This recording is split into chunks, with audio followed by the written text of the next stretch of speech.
आँख खुलते ही हमारे प्रोटैगनिस्ट को पता लगता है कि वो रियल वर्ल्ड से गेम में आ चुका है और एक तलवार और लेवल 1 स्टैट के साथ जैसे ये बाहर आता है ये देखता है कि कितना प्यारा गांव है और गांव के लोगों को देखकर ये छिपने लगता है। गेम शुरू होता है जहां दो गुटों के बीच लड़ाई छिड़ती है, जिसका फायदा उठाता हुआ हीरो भाग कर जाता है और मेन दुश्मन को ही मारता है। तलवारबाजी की पहले से प्रैक्टिस थी तो वो दुश्मन गाँव के सारे लोगों को मारता है। जहाँ सूरज ढलते ही उसका शरीर थक चुका था, लेकिन उसका सिस्टम बताता है कि वो अब लेवल 2 में अपग्रेड हो गया है। तब एक बूढ़ा उसके पास आके उसका शुक्रिया करता है कि उसने हमारे गांव को बचाया और इसी खुशी में ये गांव का चीफ उसको अपने घर बुलाता है। आगे वो रिलैक्स करके सोचता है कि थोड़ा गेम एग्जिट करा जाए, लेकिन अब वो घबराने लगा है क्योंकि उससे गेम एग्जिट नहीं हो रही और अब उसको समझ आ चुका है कि वो अब रियलिटी में रिटर्न नहीं कर सकता और ये गेम ही अब उसकी एक रियलिटी है। और उसको ये एहसास हो जाता है कि अगर वो इस गेम लाइफ में मरा तो वो रियलिटी में वापस नहीं जा पाएगा। आगे चीफ हीरो को एक चोर से मिलाता है और उसको कहता है कि बेटा बताना इसको क्या सजा दी जाए। हीरो कहता है कि मैं कुछ नहीं बोलूंगा, गांव के रूल के मुताबिक इसको सजा दी जाए। जहां उसको पता चलता है कि यहाँ पे हर किसी के पास एक स्टेटस कार्ड है जिसके कार्ड में उनके काम लिखे जाते हैं। जहाँ चीफ इस चोर के कार्ड में इसको गुलाम का दर्जा देता है। आगे चीफ उसको बताता है कि जितने लोगों को तुमने मारा उन सभी के ये कार्ड्स हैं, वेल टाउन में जाना, वहाँ पे अगर इन पे बोली लगी होगी तो वहाँ से तुम्हें पैसे मिलेंगे। आगे अगली सुबह प्रोटैगनिस्ट के साथ चीफ जाता है और काफी सारी चीजों के साथ वो लोग वेल टाउन पहुँचते हैं। आगे यहाँ की ऑफिसर हीरो से कहती है कि पहले मैं तुम्हारा कार्ड चेक करूंगी। कार्ड देखने पर हीरो दोषी पाया जाता है तो ये उसको उसके हक के पैसे देकर यहाँ से चलती है। वेल आगे चीफ फिर प्रोटैगनिस्ट को स्लेव ट्रेड मेंशन लेके जाता है जहाँ वो इधर इस एलन नाम के आदमी से मिलता है। प्रोटैगनिस्ट एलन को अपनी पूरी कहानी सुनाता है और मजदूरों के बदले एलन उसको 30,000 रुपए देता है। आगे चीफ गाँव की ओर निकल चुका था।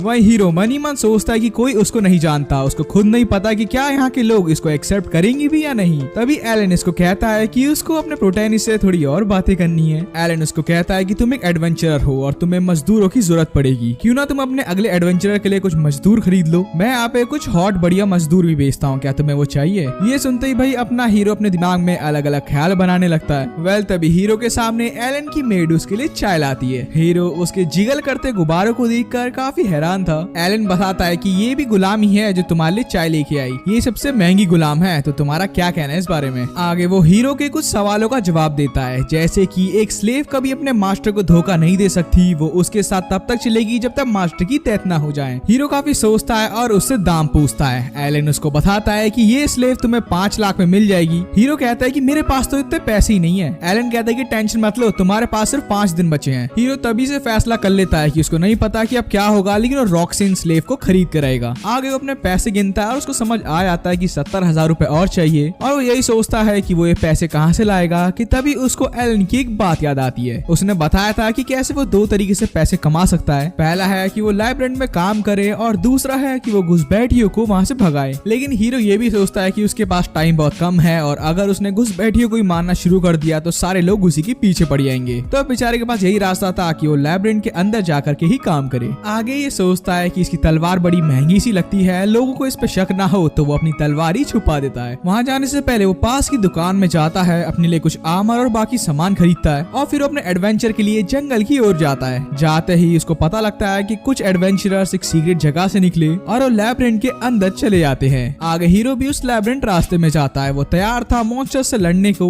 लेकिन तभी पता चलता है कि उसकी एक्सप्लोरर वाली पावर खुल चुकी है, जिसकी मदद से वो किसी भी तरह का आइटम अपने पास स्टोर कर सकता है। वेल हीरो जैसे ही आगे बढ़ता है उसके सामने पेड़ मॉन्स्टर्स आते हैं और वो अपनी तलवार से एकदम मक्खन की तरह उनको कुचल देता है। उसको एहसास होता है कि इसकी तलवार काफी पावरफुल है और उसको एक ब्रांच नाम का आइटम मिलता है। आगे उसकी जर्नी में लेवल 1 के कुछ ट्री मॉन्स्टर्स आते हैं। वेल इन सभी मॉन्स्टर्स को मारने के बाद हीरो इन सभी लकड़ी के आइटम्स को गिल्ड में देता है, जिसके बदले उसको सिर्फ 300 रुपए ही मिलते हैं। और अपना भाई ये तो समझ गया था कि अगर वो हर दिन 10 घंटे भी काम करेगा तब भी वो उतने पैसे नहीं बटोर पाएगा। अगले दिन वो सुबह जल्दी उठता है। वो टेलीपोर्टेशन स्किल की मदद से उसी जगह पहुंच जाता है, लेकिन जब भी अपना भाई स्किल्स का इस्तेमाल करता है वो कमजोर पड़ रहा था। आगे वो वापस से अपना भाई फाइटिंग वाइटिंग सब शुरू करता है और सभी को पीट पाट के कुछ वक्त बाद आराम से लेटा हुआ था और वो यही सोचता है कि यार 700 घंटे काम करना पड़ेगा तब मैं रॉक्साना को खरीद पाऊंगा। लेकिन तभी उसके पीछे से एक ईंट हिलती है। वो अंदर देखता है तो एक रोशनी सी थी। उसको लगा कि भाई कोई बढ़िया सा आइटम होगा, लेकिन वहाँ पे एक तलवार का टूटा हुआ टुकड़ा था और भाई उसके चारों तरफ काफी सारे ये ट्री मॉन्स्टर्स आ जाते हैं। हीरो के पास अब लड़ने के अलावा कोई चारा नहीं था, क्योंकि अगर वो बाहर गया तो मॉन्स्टर्स इसको मार देंगे। इधर अपना भाई फिर अपनी एक मैजिक का इस्तेमाल करता है जिससे टाइम थोड़ा सा धीमा हो होता है और जल्दी से जा करके ट्री मॉन्स्टर्स को मार देता है। वो फिर पेड़ के पीछे आ जाता है क्योंकि उसकी ताकत कम हो चुकी थी। वो अपने आप को रिकवर करता है और फिर वो वापिस से सेम टेक्निक का इस्तेमाल बार बार करता है। और एक डर भी था अपनी जिंदगी का, क्योंकि अगर वो यहाँ मर गया तो वो कभी वापस नहीं जा पाएगा। लेकिन आखिर में उन सभी को बहुत बुरी तरह मार के अपना भाई पूरा थक करके जब बाहर आता है, इस बार उसने काफी सारी लकड़ियां कलेक्ट कर ली और आगे जाता है। वो कुछ लोगों की भीड़ देखता है। उसको पता लगता है कि यहाँ के नाइट्स ने कुछ घुसपैठियों को मार दिया है और अब हीरो को बात समझ आ चुकी थी कि उसने जिन लोगों को मारा था वो सभी लोग यहाँ पर आए हैं हीरो से बदला लेने के लिए। लेकिन हीरो ये भी सोचता है कि इस चीज के होने के चांस बहुत कम है, हो सकता है कोई और राइवलरी रही होगी।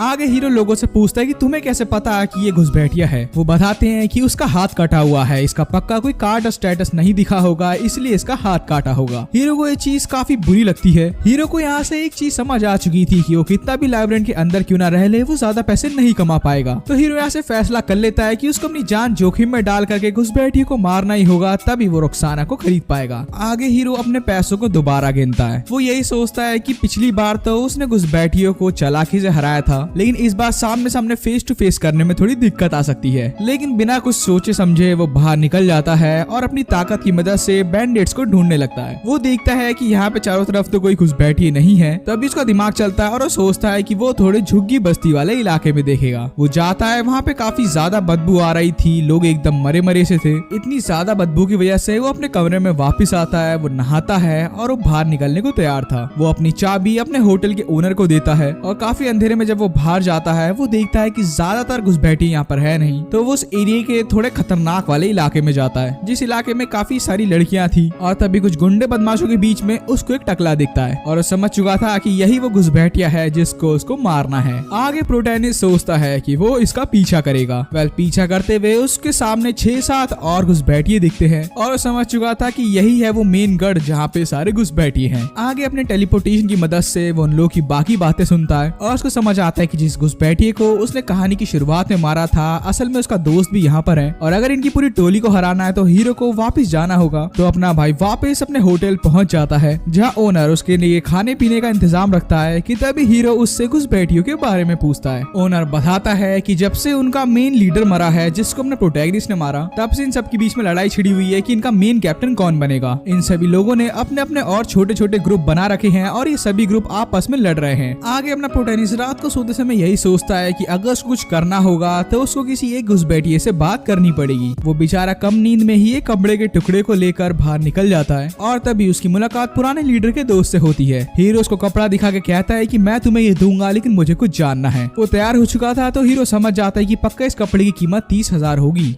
आगे वो उसको बताता है कि जिस आदमी के बारे में तुम जानना चाहते हो वो हमारा लीडर हुआ करता था, चलो मैं तुम्हें अपने एक सीक्रेट रूम में लेके चलता हूँ। उसी दौरान हीरो को समझ आ जाता है कि काफी सारे दुश्मन एक रूम में ही छुपे हुए हैं और जब ये अपने हीरो को दूसरे रूम में ले जाता है तभी ये उसके ऊपर अटैक करता है। हीरो समझ चुका था कि शुरुआत से ही इसका यही प्लान था, तो हीरो इस कपड़े के टुकड़े को वहीं चला देता है। तब यहाँ पे अंधेरा होता है, जिसका फायदा उठाकर अपना प्रोटैगनिस्ट उसको मार देता है। वो उसका हाथ भी काट लेता है ताकि वहाँ से वो उसका कार्ड निकाल सके। उसके बाद हीरो उसी रूम में जाता है जहाँ पे बाकी घुसपैठिए सो रखे थे, जहाँ पे वो 2 लोगों के हाथ निकाल लेता है। तीसरा वाला भागने की फिराक में था तो वो उस पे हमला करता है। चौथे वाले को चीज के बारे में पता चल चुका था तो वो आसपास अटैक करने लगता है। तो हीरो एंट्रेंस पे ही खड़ा हो जाता है। जैसे वो बाहर आता है हीरो उसका भी हाथ ले लेता है। इस चीज के दौरान बाकी घुसपैठिए को पता चल चुका था कि कोई यहाँ आ चुका है, लेकिन अपना भाई टेलीपोर्टेशन के थ्रू उसी जगह पहुंच जाता है जहाँ उसको ट्री मॉन्स्टर से फाइट करनी थी।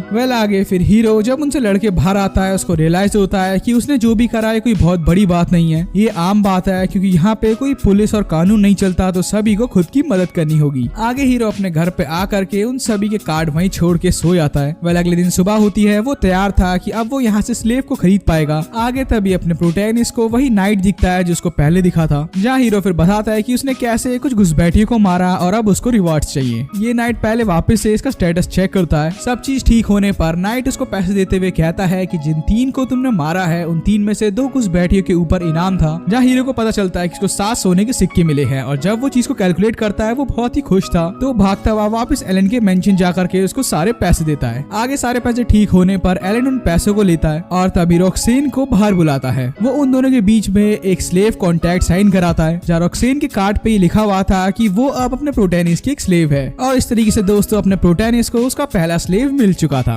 आगे अपना प्रोटैगनिस्ट होटल के मालिक से कहता है कि ये मैं नई स्लेव लाया हूँ, तो इसके लिए भी एक और रूम और खाने का इंतजाम कर देना। अंदर अंदर जाते ही हीरो रियलाइज करता है कि भाई ये काफी घबराई हुई है, तो ये इसके पास आकर के इसके कान छूने लगता है। उसके कान काफी मुलायम और सॉफ्ट थे, तो हीरो रियलाइज करता है कि अगर वो ये सब करता रहा तो ये डर ना जाए। आगे हीरो सोचता है कि ये रुखसाने को अपने बारे में कुछ बताएगा, लेकिन हीरो सोचता है कि वो तो अपने रियल वर्ल्ड के बारे में बात करेगा जो इसकी समझ में नहीं आएगी। जहाँ आगे वो फिर उसको कहता है कि आज से तुम मेरे साथ हो और हमें काफी ज्यादा डेंजरस मिशन पे जाना पड़ेगा। स्लेव कहती है कि ठीक है, मैं आपके साथ वो सारी जगह जाऊंगी जहाँ पे काफी खतरा हो, और मैं आपको प्रूफ करके दिखाऊंगी कि आपने मेरे ऊपर जो खर्चा किया है वो काम का है। वेल आगे हीरो देखता है कि रुखसाने अपने साथ बस 2 जोड़ी कपड़े लाई थी। तभी हीरो से पूछता है कि तुम्हारी सैंडल्स कहाँ हैं? वो बताती है कि स्लेव्स को सैंडल पहनना अलाउड नहीं है, अगर उनको पहनना होगा तो पहले उनको मास्टर की परमिशन लेनी होगी। हीरो ये सुन के उसको अपनी सैंडल्स दे देता है और मैजिकली वो सैंडल्स उसके पैर के मुताबिक फिट हो जाती हैं, जिसे देख करके स्लेव बहुत खुश होती है और प्रॉमिस करती है कि वो सैंडल्स को संभाल के रखेगी क्योंकि ये उसके मास्टर का दिया हुआ पहला तोहफा है। वेल आगे अपना हीरो पीछे से इसको पकड़ता है और कहता है कि तुम्हें घबराने की जरूरत नहीं है, मैं तुम्हें छोड़कर नहीं जाऊंगा, और ये काफी ज्यादा रोमांटिक मोमेंट था। वेल आगे दोनों मार्केट में निकलते हैं। प्रोटैगनिस्ट ने इसको अपनी शर्ट तो दे दी थी, जहाँ ये चाहता था कि ये इसके लिए एक आर्मर भी खरीदे। रुखसाने का कहना था कि उसको आर्मर की जरूरत नहीं है, उसको बस एक लकड़ी की शील्ड दे दो, वो उसमें ही काम चला लेगी। वेल आगे ये लोग शील्ड्स को देखते हैं, जहाँ स्लेव काफी ध्यान से शील्ड को देखती है। हीरो भी अपनी पावर्स का इस्तेमाल करता है ताकि पता लगा सके कि कौन सी बेस्ट शील्ड है। आगे वो लोग एक शील्ड को चुनी लेते हैं। हीरो फिर और सेफ्टी के लिए अपनी स्लेव को लेदर के सामान जैसे कि ग्लव्स और बेल्ट भी दिलाता है। फिर ये लोग दूसरी शॉप पे जाते हैं ताकि इसके लिए कुछ कपड़े खरीद सकें। इधर तभी ये अपने मास्टर से पूछती है कि इन दोनों में से बेस्ट कपड़ा कौन सा है। हीरो कंफ्यूजन में था, वो चाहता था कि वो पहली बारी में इसका ट्रस्ट जीत ले, तो वो सबसे महंगे कपड़े का नाम लेता है और सरप्राइजिंगली यही कपड़ा इसको भी पसंद आता है। आगे वो लोग फिर सारी चीजें खरीद के वापस अपने होटल आ जाते हैं। हीरो उसको अपने पास बुलाता है, लेकिन ये सीधा जमीन पे बैठती है, तो हीरो इसका हाथ पकड़ के अपने पास लाके कहता है कि आज हम यही सोएंगे। ये शर्माते हुए दूर होती है और कहती है कि पहले मैं वो सामान देख लूं जो कि मैं लाई हूँ। हीरो को उसको देखते हुए ये रियलाइजेशन होता है कि ये अपने सामान की कितनी टेक केयर करती है और यहाँ पर मैं हूँ जो कि इनको सिर्फ इस्तेमाल करके छोड़ता है। तब हीरो देखता है कि जो ऑलिव ऑयल इसने खरीदा था वो बेसिकली इसने खाना बनाने के लिए नहीं, अपने वेपन्स को साफ करने के लिए खरीदा है। वो तब हीरो को कहती है कि मास्टर आप खाना खा लेना, मुझे बहुत टाइम लगेगा। हीरो कहता है कि हम लोग साथ में ही खाएंगे जब तक तुम्हारा काम खत्म नहीं होता।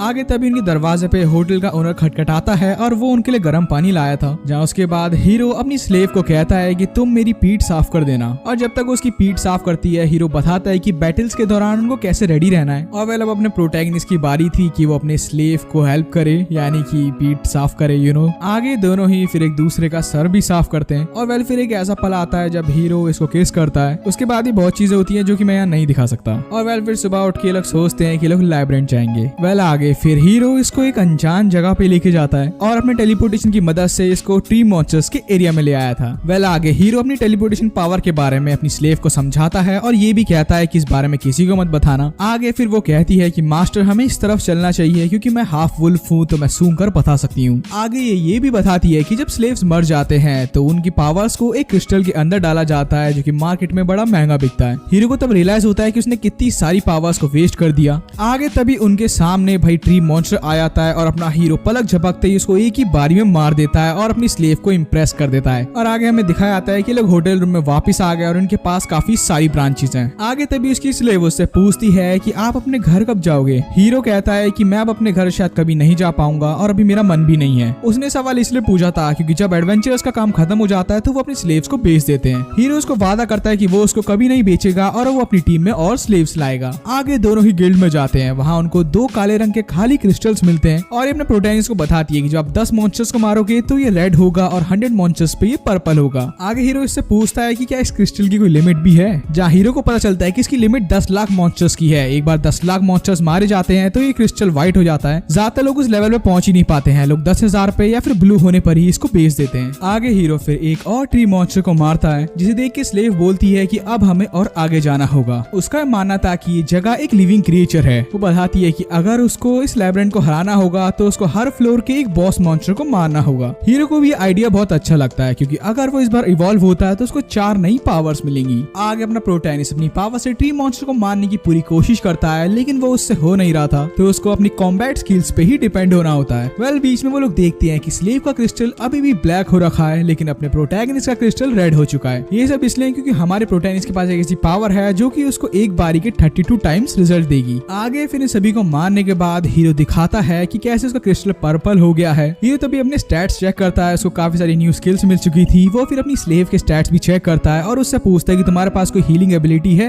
वो बताती है कि अगर वो हीलिंग एबिलिटी चाहिए तो मुझे किसी मॉन्स्टर को बिना किसी हथियार के मारना होगा। आगे दोनों फैसला करते हैं कि ये दोनों ही बिना वेपन्स के अपने हैंड टू हैंड कॉम्बैट से इनको मारेंगे। पहले इन लोगों को दिक्कतें आती हैं, लेकिन टाइम टू टाइम ये लोग सीख जाते हैं। अपना हीरो भी हैरान था कि कैसे उसकी स्लेव इन मॉन्स्टर्स के सारे अटैक से बच रही है। इधर इनको पता चलता है कि उसकी स्लेव को एक हीलिंग पावर मिल चुकी है। अपना भाई भी कोशिश करता है, पहले वो उस पेड़ को चाकू से मारता है और उसके बाद जैसे ही मरने वाला था वो अपने हैंड टू हैंड कॉम्बैट में उसको मार के एबिलिटी ले लेता है। अब ये भी अपनी हीलिंग बैटल करेगा। खैर उसकी एबिलिटी देखकर ये एकदम हैरान हो चुकी थी। जहां आगे ये दोनों ही अब फैसला करते हैं कि लोग वेटिंग रूम के अंदर घुसेंगे और वो इस फ्लोर के फाइनल बॉस से लड़ेंगे। अंदर घुसते ही वहां पे धुआं आता है। थोड़े वक्त बाद हम देखते हैं कि यहाँ का फाइनल बॉस आ चुका था। बॉस के आते ही स्लेव सबसे पहले उस पर अटैक करती है ताकि उसका ध्यान भटका पाए। अपना हीरो भी फिर अपनी दोनों स्किल्स मैजिकल और कॉम्बैट स्किल्स को मिलाकर फाइनली उस बॉस को हरा देता है। मेन बॉस को मारते ही उनको एक लीफ मिलती है जिससे वो मेडिकल हर्ब्स बना सकते हैं। आगे हीरो फिर अपनी स्लेव को कहता है कि हम यहाँ पे वापस आएंगे क्योंकि मुझे भी ये हर्ब लीफ चाहिए। जहाँ ये लोग लैब्रिंथ के बाहर से होकर के वापस अंदर जाते हैं और फर्स्ट फ्लोर के बॉस से मिलते हैं। अंदर घुसते ही अपना हीरो स्वॉर्ड के एक ही अटैक से उसको वही मार देता है और ये बताता है कि इस तलवार की पावर है कि सामने वाले का कोई भी मैजिक एब्जॉर्ब करके डिस्ट्रॉय कर सकती है। आगे अपने प्रोटैगनिस्ट को भी वो हर्ब्स पावर मिल चुकी थी। आगे फिर अपना हीरो गिल्ड में वापस जाता है और काफी सारी पिल्स लेता है ताकि पॉइजन मॉन्स्टर्स से बच सके। टाइम ज्यादा था तो ये लोग सोचते हैं कि क्यों ना लोग लैब्रिंथ जाकर के सेकंड फ्लोर के लेवल 2 मॉन्स्टर्स से लड़े। जहां पहुंचते प्रोटैगनिस्ट को 2 मॉन्स्टर मिलते हैं, एक कैटरपिलर और एक ट्री मॉन्स्टर।